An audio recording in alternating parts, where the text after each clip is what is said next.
Всем привет! Terima kasih teman-teman udah mampir lagi di Demono. Sebelum kita lanjut ke video, aku atas nama pribadi dan Demono tentunya mengucapkan turut berduka cita atas tragedi yang menimpa di Cianjur, Jawa Barat.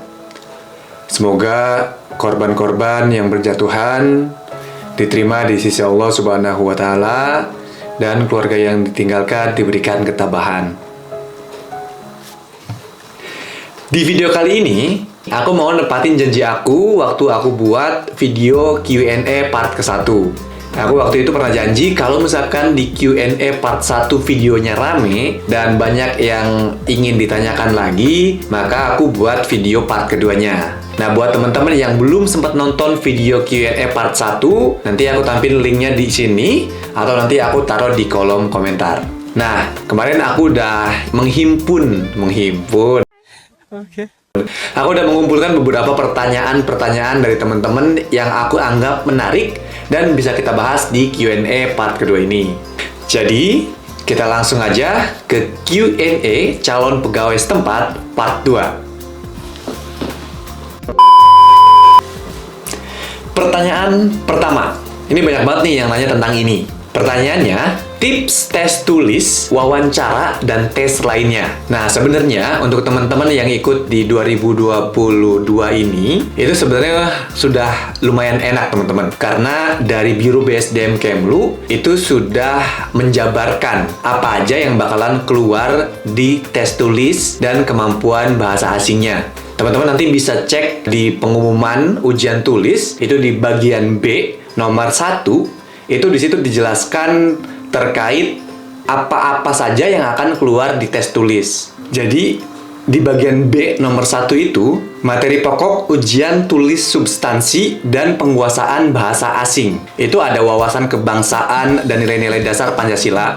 Ada pengetahuan umum mengenai Indonesia dan dunia.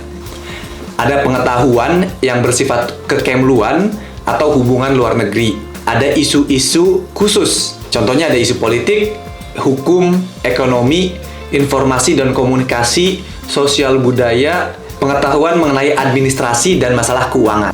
Nah, jadi itu udah dikasih tuh hal-hal yang kemungkinan akan keluar di tes tulis. Nah, kalau misalkan untuk tes wawancaranya, ini sebenarnya kalau misalkan teman-teman yang udah sempat ikutan tes wawancara kerja atau yang udah pernah kerja sebelumnya, kalau menurut aku pribadi akan sama wawancaranya. Karena yang ditanyakan balik lagi tentang diri kita sendiri, kelemahan kekurangan kita apa, pengetahuan kita tentang lokal staff itu sejauh mana. Terus waktu itu sempat ditanya juga keinginan untuk ditempatkan di negara mana. Nah, nanti ketika kita udah jawab nih, ketika kita udah sebutkan negara mana, nanti ditanya lagi nih sama interviewer, sama penanyanya akan ditanya lagi, siap nggak kalau misalkan kamu ditempatkan di negara yang sama sekali bukan keinginan kamu gitu. Waktu itu ditanya siap atau tidak kalau misalkan aku ditempatin di Afrika Selatan. Nah, aku waktu itu jawabnya, kalau misalkan Kemlu membutuhkan aku di Afrika Selatan, aku siap. Aku jawabnya kayak gitu. Walaupun sekarang aku ditempatinya di Moskow, Rusia. Pertanyaan kedua. Setelah 2 tahun, apakah kontrak akan diperpanjang dan sampai kapan? Nah, ini menarik teman-teman. Karena kalau misalkan ditanya apakah akan diperpanjang, sebenarnya secara tertulis, itu tuh tidak ada kepastian akan diperpanjang atau tidak setelah 2 tahun. Atau gampangnya, KBRI atau perwakilan tidak mempunyai kewajiban untuk selalu memperpanjang kontraknya setiap 2 tahun. Tapi, praktek di lapangan, itu biasanya akan selalu diperpanjang setiap 2 tahun. Seperti yang ada di KBRI Moskow saat ini, ada banyak lokal staff senior yang notabene sudah cukup lama di KBRI. Sampai ada yang 20 tahun, 30 tahun, bahkan sudah ada yang mendekati masa pensiun. Nah, ini menjawab pertanyaan selanjutnya, sampai kapan? Sebenarnya berbeda-beda teman-teman. Di setiap perwakilan itu beda-beda batas umurnya. Mungkin ya, ini aku belum tahu aturan pastinya, tapi kalau misalnya di KBRI Moskow sendiri, batas maksimalnya itu sampai umur 60 tahun. Jadi, kalau misalkan sudah 60 tahun, itu akan habis masa kerjanya atau dianggap sebagai umur pensiun. Nah, Pertanyaannya, ada nggak yang habis kontrak atau diputus kontrak sebelum umur 60 tahun? Jawabannya ada, tapi dilihat lagi kenapanya. Nah, yang tadi aku bilang ada, itu alasannya karena sakit. Jadi, karena sakit dan dianggap tidak bisa melanjutkan lagi pekerjaan, akhirnya setelah kontrak sudah cukup lama dengan KBRI, akhirnya kontraknya tidak diteruskan atau tidak dilanjutkan. Jadi, bukan dipecat di tengah jalan ya teman-teman. Ditunggu sampai masa kontraknya habis, tapi kontraknya tidak dilanjutkan. Itu pun dengan pemberitahuan dari jauh-jauh hari sebelumnya. Beberapa bulan sebelumnya sudah diinformasikan kalau misalkan kontrak yang bersangkutan tidak akan diperpanjang dengan alasan yang bersangkutan sakit dan sudah dirasa tidak produktif lagi. Kira-kira seperti itu. Pertanyaan ketiga. Selama masa tugas, apakah boleh kita pulang ke Indonesia? Jawabannya boleh dong. Tidak ada larangan tertulis ataupun larangan lisan yang melarang kita untuk pulang ke Indonesia selama masa tugas. Selama kita punya jatah cuti atau ada libur yang panjang yang memungkinkan kita untuk pulang ke Indonesia. Nah, masalahnya local staff, ini untuk di KBRI Moskow ya. Aku tidak yakin di perwakilan lain seperti apa aturannya, nantinya akan berbeda-beda. Tapi kalau misalnya di KBRI Moskow, local staff itu di tahun pertama tidak dapat jatah cuti. Artinya, teman-teman baru bisa cuti di tahun kedua. Jadi kalau misalkan teman-teman mau pulang di tahun pertama, teman-teman harus menunggu libur panjang dulu, baru teman-teman bisa pulang. Tapi kalau misalkan teman-teman mau nunggu cuti, supaya sekalian pulangnya lama, itu teman-teman baru bisa menggunakan cuti di tahun yang kedua. Nah, cutinya itu 12 hari. 12 harinya di 12 hari kerja ya teman-teman. Jadi Sabtu, Minggu, dan tanggal merah itu tidak dihitung. Nah, balik lagi, kalau misalkan di KBRI Moskow ada aturan cuti yang tidak terpakai di tahun sebelumnya boleh dibawa ke tahun depan atau tahun berikutnya maksimal 6 hari. Jadi 6 hari ditambah 12 hari untuk cuti di tahun selanjutnya. Jadi maksimal ada 18 hari cuti di periode selanjutnya kalau 6 hari kita bawa dari tahun sebelumnya. Nah, 18 hari cuti kalau misalkan kita mau pulang ke Indonesia itu sangat cukup karena 18 hari itu kan tadi hari kerja. Jadi kalau misalkan kita ngitung Sabtu Minggu, terus siapa tahu pas kita cuti itu ada tanggal merah, itu kalau misalkan dihitung-hitung mungkin kurang lebih akan 1 bulan juga. Itu kalau menurut aku sendiri itu cukup untuk teman-teman pulang, bercengkrama dengan keluarga, main sama temen. Itu aku rasa sih cukup waktunya.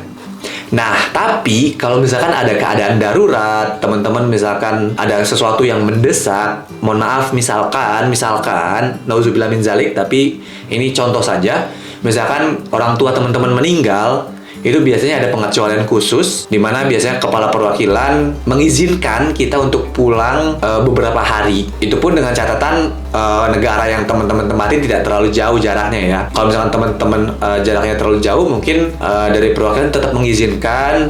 Tapi ya tadi, mungkin banyak pertimbangan dengan alasan waktu, tenaga yang teman-teman keluarkan, mungkin biaya yang teman-teman keluarkan juga. Karena apapun pengeluaran lokal staff, dari pertama berangkat sampai nantinya ketika kita sudah ada di perwakilan, itu akan ditanggung oleh si lokal staffnya sendiri. Jadi kalau misalkan diizinkan pulang atau tidak, ketika ada keadaan darurat, itu biasanya diizinkan. Tapi balik lagi, banyak pertimbangan yang harus teman-teman hadapi. Nah, teman-teman, sebelum aku lanjut ke nomor 4, jadi terima kasih banyak setelah aku berkecimpung berapa tahun ya. Video pertama aku tampil itu ketika aku berangkat ke sini, berarti umurnya udah berapa berarti? 1,5 tahun. Terima kasih banyak supportnya teman-teman, walaupun belum bisa dimonetize, walaupun belum 1K subscriber, tapi aku senang banget bisa growing sampai saat ini, walaupun akunya sendiri pasang surut upload videonya. Nah, aku ada Nazar, teman-teman.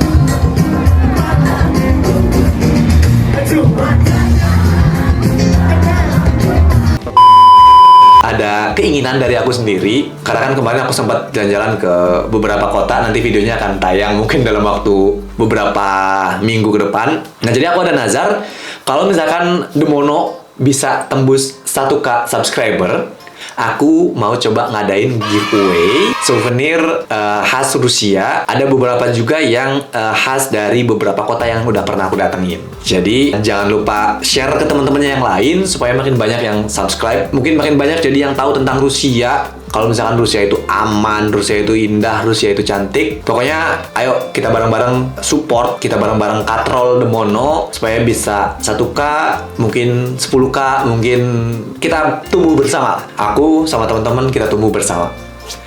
Oke, kita lanjut ke pertanyaan keempat. Pertanyaannya, apakah kita bisa tinggal di perwakilan atau mencari rumah sendiri? Ini mungkin maksudnya tinggal di perwakilan itu tinggal di Wisma kali ya, tinggal di mes. Nah, sebenarnya kalau masalah ini teman-teman, ini balik lagi tergantung sama perwakilannya. Kalau misalkan kasusnya di Moskow, di KBRI Moskow sendiri, itu seluruh staf KBRI Moskow itu tinggal di rumah masing-masing.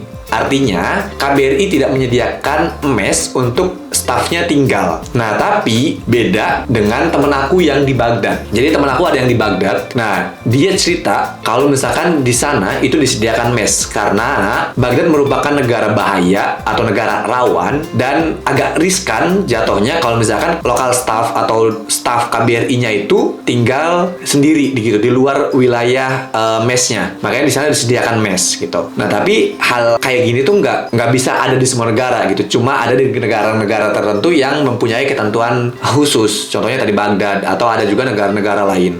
Nah, sebenarnya terkait masalah rumah ini udah pernah diangkat oleh Komisi 1 DPR RI dan ditanyakan kepada Kemlu. Ini kalau misalkan agak research di YouTube, ini ada beberapa video yang mengangkat isu ini gitu. Pertama ini waktu Komisi 1 rapat kerja dengan Kementerian Luar Negeri pada tanggal 26 Januari 2021. Waktu itu ditanyakan terkait persoalan rumah atau fasilitas yang didapatkan oleh staf KBRI. Kemudian di tahun 2022 atau tahun ini itu sempat diangkat lagi sebenarnya oleh Komisi 1 DPR RI pada rapat kerja tanggal 21 September 2022. Nah, kita coba lihat dulu apa aja sebenarnya yang ditanyakan oleh Komisi 1 DPR RI di rapat kerja.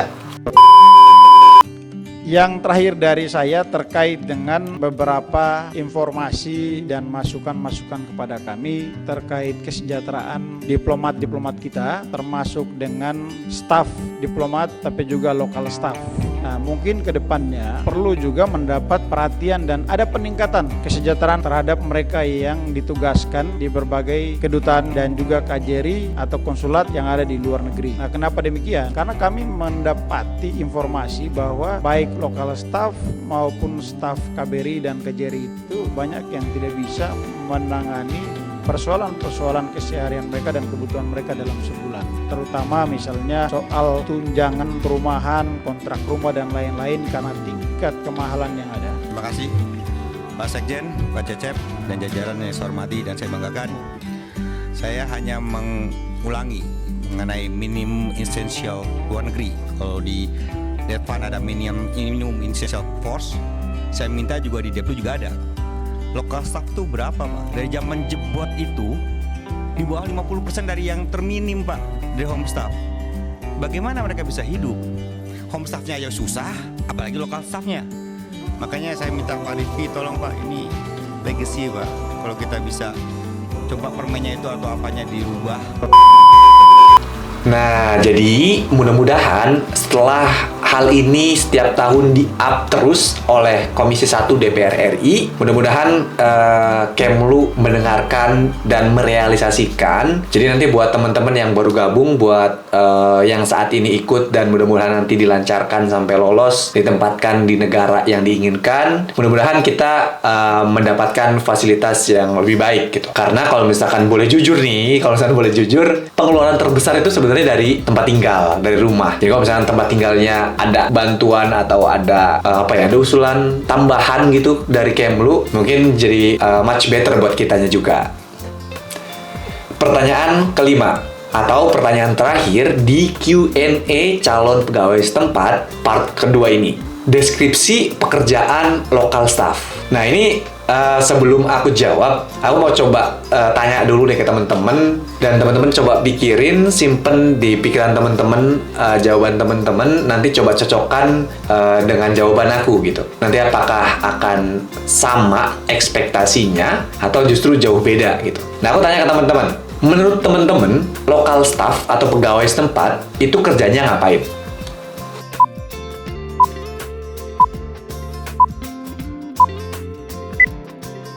Oke, jawabannya simpen di pikiran teman-teman. Ini berdasarkan pengalaman aku selama 1,5 tahun berarti di KBRI Moskow ini. Jadi sebenarnya kalau misalkan deskripsi pekerjaannya itu tuh sama sebenarnya teman-teman, sama kayak kerja di swasta. Oke, kita ambil contoh posisi yang aku tempati. Jadi saat ini aku menempati posisi sekretaris wakil kepala perwakilan di KBRI Moskow. Nah, tugasnya ngapain aja? Sebenarnya tugasnya sama kayak sekretaris di perusahaan swasta. Scheduling jadwal pimpinan, administrasiin surat masuk, surat keluar, arrange meeting pimpinan sama counterpart, bisa jadi sama orang Indonesia lagi, atau bisa jadi sama diplomat negara lain, atau mungkin bisa jadi sama pengusaha dari Indonesia atau pengusaha dari negara perwakilan. Bisa juga ngebantu pimpinan kalau misalkan pimpinan butuh kebutuhan-kebutuhan personal, misalkan ke rumah sakit, atau bantu pimpinan belanja kebutuhan rumah, karena kan biasanya pimpinan itu ganti-ganti ya, setiap berapa tahun itu ganti. Jadi nggak semua pimpinan itu bisa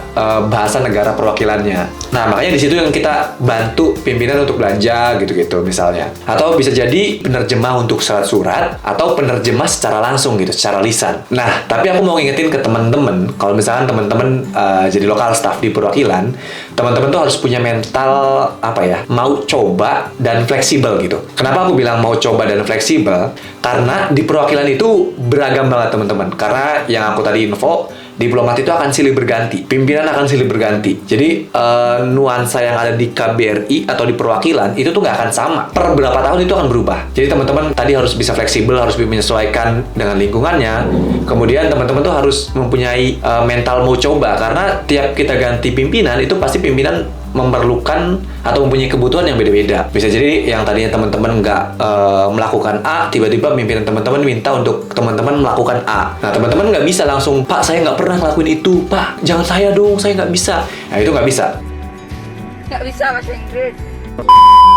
Teman-teman harus coba dulu, lakuin dulu secara maksimal. Kalau misalkan udah dilakuin dan udah maksimal, nah nanti hasilnya informasiin aja dulu ke pimpinan teman-teman. Nanti pimpinan teman-teman yang akan menilai. Nanti kalau misalkan pimpinan teman-teman ngerasa, oke, kamu nggak usah deh ngerjain ini, kamu kerjain yang lain aja. Ya udah, kerjain yang lain. Tapi kalau misalkan pimpinan teman-teman ngerasa, udahlah, ini mah cukup, bisa kok kamu kerjain ini. Ya udah, berarti kerjaan teman-teman diakui. Jadi jangan jangan bilang nggak bisa dulu gitu. Nah, sama kalau misalkan teman-teman nanti join ke perwakilan, sebisa mungkin teman-teman tuh aktif di perwakilan itu gitu. Kayak misalkan kalau misalkan teman-teman punya keahlian nari, mungkin teman-teman bisa nari. Kalau misalnya teman-teman punya keahlian main musik, teman-teman bisa ikutan main musik. Atau mungkin kalau misalnya teman-teman jago public speaking, teman-teman bisa jadi MC kalau misalnya ada acara-acara, atau ngelakuin sesuatu yang teman-teman bisa gitu untuk perwakilan, untuk kepentingan perwakilan. Jadi kehadiran teman-teman di perwakilan itu ada value-nya gitu. Kalau misalkan kayak tadi lah, teman-teman bisa editing video atau bisa desain, tunjukin aja gitu supaya teman-teman bisa dipandang lain gitu sama teman-teman lokal staff yang lain gitu. Jadi kalau misalkan pimpinan memerlukan sesuatu, ingat itu ke teman-teman, karena teman-teman dirasa punya value gitu. Nah, itu dia tadi 5 pertanyaan terkait pegawai setempat atau local staff. Yang pertama tadi ada tips tes tulis, wawancara, dan tes lainnya. Yang kedua itu ada setelah 2 tahun, apakah kontrak akan diperpanjang atau tidak, dan sampai kapan. Yang ketiga ada apakah selama masa tugas kita boleh pulang ke Indonesia. Yang keempat ada apakah kita bisa tinggal di perwakilan atau harus tinggal di rumah sendiri. Dan yang kelima tadi ada deskripsi pekerjaan local staff. Mudah-mudahan jawaban dari aku bisa menjawab pertanyaan teman-teman. Kalau misalkan ada yang masih belum jelas atau mungkin teman-teman merasa jawabannya kurang detail atau kurang rinci, teman-teman boleh banget DM di Instagram aku. Instagramnya ada di sini, di @randycasmono. Atau teman-teman bisa juga tanya di kolom komentar. Jadi nanti kita bisa diskusi langsung tentang pertanyaan teman-teman. Dan insya Allah aku coba jawab secara lebih detail, secara lebih rinci gitu. Oh iya, teman-teman yang lagi ikutan calon pegawai setempat, tesnya udah selesai ya, tes tulis kalau nggak salah. Kemarin aku sempat lihat di websitenya di ecps.kemlu.go.id. Mudah-mudahan hasil teman-teman baik semua, bagus semua. Setelah tes tulis, biasanya itu akan dilakukan psikotes. Nah, waktu 2020, psikotesnya itu namanya MMPI. Mungkin teman-teman bisa googling aja, MMPI itu tesnya kayak gimana. Aku doain semoga hasil ujian psikotesnya bagus, dan teman-teman ditempatin di negara yang teman-teman inginkan. Jadi no regret kalau misalkan nanti teman-teman sudah berangkat ke perwakilan gitu. Tapi buat teman-teman yang ditempatin bukan di negara yang teman-teman inginkan, teman-teman juga harus tetap semangat, harus ambil ambil hikmahnya lah, ambil niat awal teman-teman mau ikutan calon pegawai setempat tuh apa gitu. Aku yakin teman-teman yang nonton ini pasti udah tahu kalau misalkan ada risiko teman-teman nggak akan ditempatin di negara yang teman-teman inginkan. Tapi teman-teman tetap lanjut, teman-teman tetap nyari informasi tentang lokal staff karena aku yakin teman-teman punya alasan khusus. Jadi pokoknya good luck, semangat tesnya. Aku doain yang terbaik buat teman-teman.